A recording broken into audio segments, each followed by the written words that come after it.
दोस्तों, आज के इस वीडियो के द्वारा हम इलेक्ट्रिकल स्विच के बारे में सीखने वाले हैं कि इंडस्ट्री में किस किस टाइप के स्विच इस्तेमाल किया जाता है और कहां पर हमें किस टाइप का स्विच इस्तेमाल करना पड़ता है। तो चलिए दोस्तों, वीडियो को स्टार्ट करते हैं। आपके घर में जो लाइट होती है उसको चालू और बंद करने के लिए इस टाइप का स्विच इस्तेमाल करते हो। यानी कि यदि आप इस स्विच को प्रेस कर दोगे तो लाइट ऑन हो जाएगा और इसको दोबारा प्रेस करने के बाद लाइट आपका ऑफ हो जाएगा। सेम इसी स्विच के जैसे ये जो सभी के सभी स्विच है वो भी वर्क करते हैं। अब इन सभी को हम एक एक करके समझ लेते हैं। तो सबसे पहले हम आते हैं हमारा जो पुश बटन वाली स्विच है, इनके बारे में समझ लेते हैं। तो ये जो आप स्विच देख रहे हो इसको हम कहते हैं पुश बटन। अब यहाँ पे जो हमारा पुश बटन होता है इसके कलर कोडिंग के अकॉर्डिंग हम ये समझ जाते हैं कि पुश बटन का इस्तेमाल हमें कहाँ पे करना है।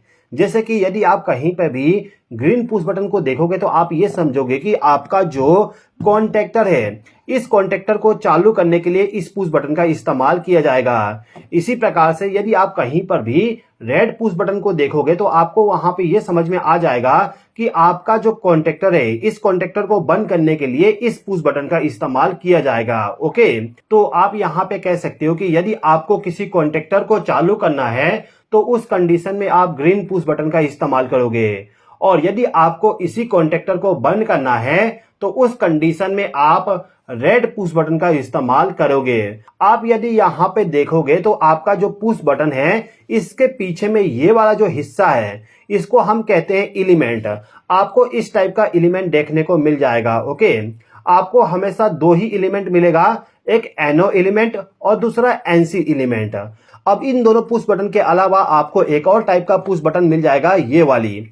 ये जो पुश बटन है ये थोड़ा सा स्पेशल टाइप का है। स्पेशल टाइप का क्या है समझिए।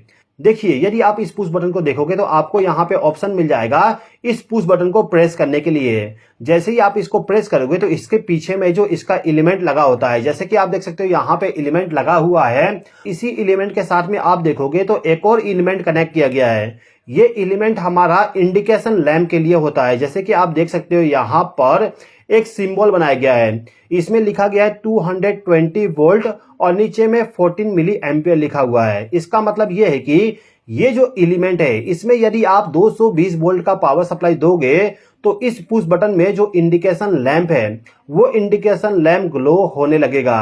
अब इस टाइप का जो पुश बटन होती है इसमें आप देखोगे यदि मैं पुश बटन को प्रेस करूं तो आप देखोगे इसका जो कॉन्टेक्ट है कॉन्टेक्ट चेंज हो जाएगा। आप देख सकते हो मैंने प्रेस किया तो इसका जो प्लंजर था वो ऊपर की तरफ चला आया, दोबारा रिलीज करने पे ये नीचे की तरफ चला गया, यानी कि इसका कांटेक्ट दोबारा नॉर्मल हो गया। यानी कि आप यहाँ पे कह सकते हो जब तक आप पुश बटन को प्रेस करोगे तब तक ही इसका कांटेक्ट चेंज रहेगा। पुश बटन को जो मैंने प्रेस करके रखा हूं इसको मैं यदि रिलीज कर दूं तो इसका कांटेक्ट दोबारा नॉर्मल हो जाएगा। यानी कि NC कांटेक्ट हमेशा NC ही रहेगा जब तक कि हम इसको प्रेस ना करें। ओके, जैसे ही हम इसको प्रेस कर देंगे तो इसका जो कांटेक्ट है कांटेक्ट चेंज हो जाएगा। ओके, अब इन्हीं पुश बटन के जैसे आपको इमरजेंसी स्टॉप पुश बटन भी मिल जाएगा।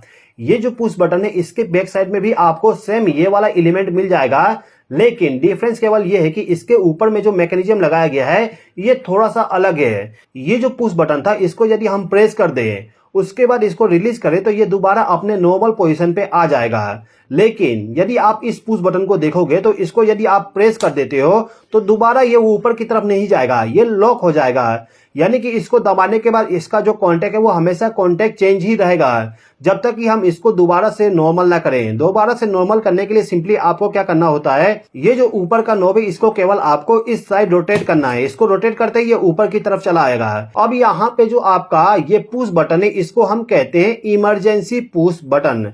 यानी कि कभी भी हमें अचानक से किसी मशीन को बंद करना हो तो हम इस टाइप का पुश बटन इस्तेमाल करते हैं।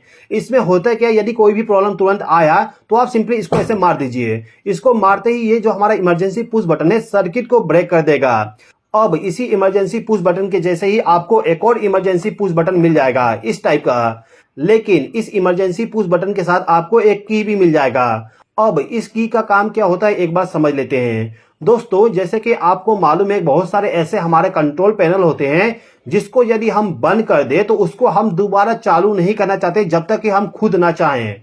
तो उस कंडीशन में आप क्या करोगे, इस टाइप का जो की वाली इमरजेंसी पुश बटन है उसका इस्तेमाल कर लोगे। इसका इस्तेमाल करने से क्या होगा, यदि आप इसको बंद करके इस की को रिमूव कर देती हो तो आप इसको कितना भी कोशिश कर लो नॉर्मल करने के लिए, नॉर्मल नहीं होगा। यानी कि इस इमरजेंसी पुश बटन के बैक साइड में जो कॉन्टेक्ट लगा होगा वो कॉन्टेक्ट हमेशा ओपन ही रहेगा जब तक कि आप इसको दोबारा रिलीज ना करो। दोबारा रिलीज करने के लिए आपको क्या करना होगा, इसका जो की है इसको लगाइए और की को लगाने के बाद सिंपली एक बार रोटेट कर दीजिए।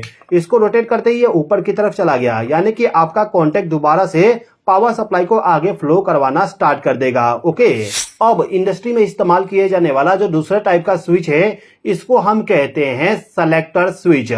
यानी कि इस स्विच को यदि आप इस साइड रोटेट कर दोगे तो आपका सर्किट का पावर सप्लाई एक कॉन्टेक्ट से फ्लो होगा। इसके बाद यदि आप इसको दूसरे साइड कर दोगे तो दूसरे कॉन्टेक्ट से पावर सप्लाई फ्लो होगा। जैसे कि मैंने आपको कुछ दिन पहले इस सेलेक्टर स्विच के बारे में पूरा डिटेल में समझाया था कि इस सेलेक्टर स्विच का इस्तेमाल हम किस प्रकार से करते हैं, फिर भी मैं आपको बेसिक चीजें बता देता हूं। देखिए, ये जो सेलेक्टर स्विच है इसमें आपको 3 पोजीशन मिल जाएगा, 1, 0 और 2।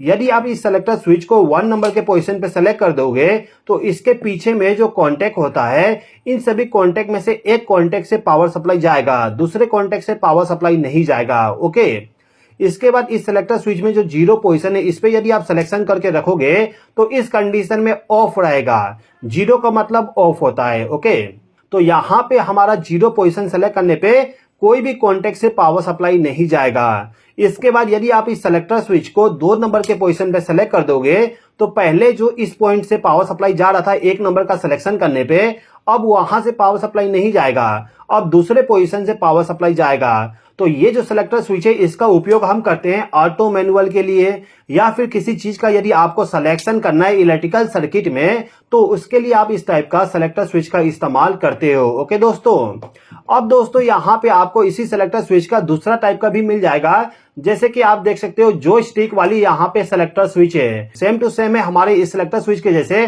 केवल इसका जो ऑपरेटिंग वाली सिस्टम है वो अलग है। यहाँ पे आपको एक स्विच मिल जा रहा था जिसको रोटेट करके सिलेक्शन करना था, और यहाँ पे जॉयस्टिक दिया गया है जिसको आप यहाँ पर चेंज करके सिलेक्शन कर सकते हो कि आपको किस सर्किट में पावर सप्लाई को फ्लो करवाना है। ओके, इन्हीं सभी सेलेक्टर स्विच के जैसे आपको इस टाइप का एक स्विच मिल जाएगा जिसका उपयोग हम करते हैं 3 फेज पावर सप्लाई को चालू और बंद करने के लिए। जैसे कि आप देख सकते हो यहाँ पे लिखा हुआ है ऑन। अब यदि मैं इसको रोटेट कर दूं तो आप देखोगे यहाँ पे ऑफ आ गया, यानी कि इसके बैक साइड में जो यहाँ पे कॉन्टेक्ट लगा हुआ है ये कॉन्टेक्ट हमारा 3 फेज सप्लाई के लिए है। यानी कि 3 फेज का पावर सप्लाई यहाँ पे आप कनेक्ट कर दीजिए और आउटपुट में यहां से लेके चले जाइए। अब यदि आप इस सेलेक्टर स्विच को या फिर स्विच को यदि आप इसको ऑफ पोजीशन पे रखोगे तो पावर सप्लाई यहां वाली आगे फ्लो नहीं होगा। लेकिन जैसे ही आप इस सेलेक्टर स्विच को ऑन कर दोगे तो क्या होगा, यहां पे जो भी पावर सप्लाई रहेगा वो आगे की तरफ फ्लो होना स्टार्ट हो जाएगा। ओके दोस्तों, तो ये हो गया हमारा सेलेक्टर स्विच टाइप का 3 फेज वाली स्विच। ओके, अब ये जो आप स्विच देख रहे हो इसको हम कहते हैं लिमिट स्विच।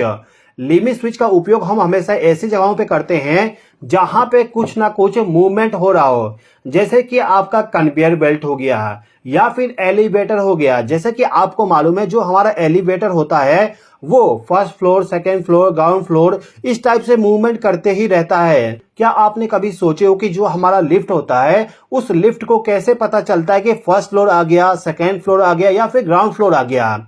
तो एलिवेटर को फ्लोर का पोजीशन बताने के लिए और एलिवेटर को रोकने के लिए हम इस टाइप का लिमिट स्विच इस्तेमाल करते हैं। लिमिट स्विच का उपयोग बहुत सारी जगहों पे किया जा सकता है, बस आपको केवल ये ध्यान रखना है कि जहां पे आप लिमिट स्विच का इस्तेमाल करोगे वहां पे कुछ ना कुछ मूवमेंट होता रहे। अब मूवमेंट से क्या होता है एक बार समझ लीजिए। देखिए, मान लीजिए कि ये आपका एलिवेटर है। अब आपका एलिवेटर आके आपके लिमिट स्विच को इस टाइप से टच करता है तो क्या होगा, आपका जो लिमिट स्विच है इसका कॉन्टेक्ट चेंज हो जाएगा। इस लिमिट स्विच के अंदर में NONC कॉन्टेक्ट होता है तो एलिवेटर के आते ही इसका कॉन्टेक्ट चेंज हो जाएगा। अब कॉन्टेक्ट चेंज होने से हम क्या कर सकते हैं, इलेक्ट्रिकल सिग्नल को ले जाके हमारा जो ड्राइव होता है, PLC होता है या फिर मोटर होती है, जिसको भी यदि आपको चालू बंद करना है या फिर इंडिकेशन को ग्लो करवाना है, उस काम को पूरा कर सकते हो। अब जैसे यहां से एलिवेटर चला जाएगा तो ये अपना दोबारा नॉर्मल पोजीशन पे आ जाएगा। यदि मैं इस लिमिट स्विच को इस टाइप से मूवमेंट करवाऊं तो आप सुन सकते हो यहां पे एक खट खट की आवाज आएगा। ये जो खटखट की आवाज आ रही है, ये आवाज आपके लिमिट स्विच के अंदर में जो कॉन्टेक्ट लगाया जाता है उसी का आवाज है, यानी कि कॉन्टेक्ट चेंज होने पे आवाज आती है। ओके, तो आज के इस वीडियो में हमने स्विच के बारे में सीखे कि इंडस्ट्री में कौन से अलग अलग टाइप के स्विच इस्तेमाल किए जाते हैं। यदि मैं यहाँ पे कोई दूसरे टाइप का स्विच भूल गया हो तो आप कमेंट बॉक्स में कमेंट करके मुझे बता दीजिए, ताकि मैं अगले वीडियो में उसको बता सकूं। इस वीडियो को देखने के लिए धन्यवाद।